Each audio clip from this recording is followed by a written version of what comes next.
یہ ایک بہت دلخراش واقعہ سانحہ پیش ہوا ہے، کیا کہتے ہیں، کیا اپنا اور حکومتی اداروں کی اس کے اندر کس لیول کی اس وقت نااہلی ہے؟ بسم اللہ الرحمن الرحیم۔ اس وقت ہم اس مقام پر ہیں کہ جہاں لیاری بغدادی میں یہ واقعہ پیش آیا ہے، اور صبح ایک عمارت 5 منزلہ عمارت گری ہے جس میں 5 لوگ جو ہے وہ جاں بحق ہوئے ہیں، اور ابھی بھی کچھ لوگ ایسے ہیں جو ملبے کے نیچے دبے ہوئے ہیں۔ یہاں ریسکیو کا عمل جاری ہے، یہاں مختلف ادارے کام انجام دے رہے ہیں، یہاں ڈی سی صاحب بھی اپنے عملے کے ساتھ موجود ہیں، ہماری ان سے بھی ملاقات ہوئی ہے، لیکن بہت افسوس کی بات ہے کہ 5 لوگ اپنی جانوں سے چلے جائیں۔ اب میرے ساتھ یہ میک جی صاحب موجود ہیں، ان کی فیملی کے لوگ بھی اس کے اندر موجود ہیں یہاں۔ اب دیکھیے، یہ تو بنیادی طور پہ تو ذمہ داری ہوتی ہے، اب سندھ بلڈنگ کنٹرول اتھارٹی کی ذمہ داری ہے، حکمرانوں کی ذمہ داری ہے کہ وہ لوگوں کو سہولت مہیا کریں، لوگوں کو ریلیف دیں، لیکن بدقسمتی یہ ہے کہ یہ شہر نہ صرف کہتے ہیں ورٹیکل بڑھ رہا ہے، یہ ہاریزونٹل بھی بڑھ رہا ہے، ورٹیکل بھی بڑھ رہا ہے۔ لوگوں کے پاس کوئی اور چوائس نہیں ہوتی، لوگ بعض اوقات 40 گز کی جگہ پر، 60 گز کی جگہ پر 5 6 8 منزلہ عمارتیں بن جاتی ہیں۔ اب آپ دیکھیے نا کہ پچھلے 5 سال میں اس شہر میں 1 لاکھ عمارتیں بنائی گئی ہیں، اور بعض عمارتیں ایسی ہیں جو 40 گز کی جگہ پر، 60 گز کی جگہ پر موجود ہیں، اور 8 منزلہ عمارتیں ہیں۔ ان 1 لاکھ عمارتوں میں سے جو پچھلے 5 سال بنی، صرف 14 سے 15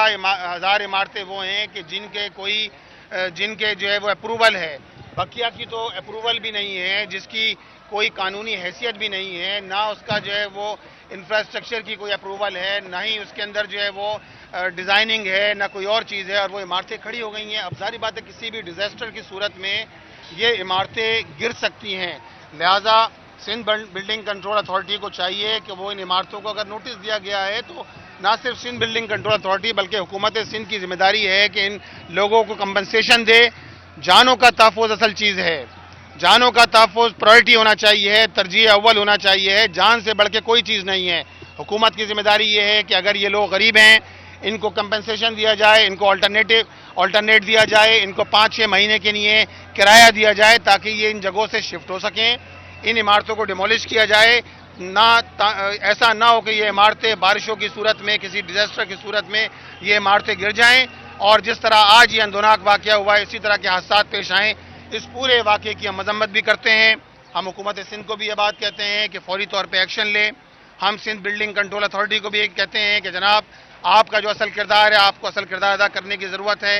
آپ کا کردار ہمیں شہر میں کہیں نظر نہیں آتا، جا بجا شہر کنکریٹ کا جنگل بن گیا ہے، جا بجا شہر کے اندر ہم دیکھ رہے ہیں کہ کس طرح ہم دیکھ رہے ہیں کہ 40 60 گز کی جگہوں پر جو ہے عمارتیں بنائی جا رہی ہیں۔ اسی طرح پورشن مافیا ہے وہ الگ ہے، اور ایک رشوت اور سفارش، اور اسی طرح آپ دیکھیں ان کا دھندا چل رہا ہے، اور وہ سندھ بلڈنگ کنٹرول اتھارٹی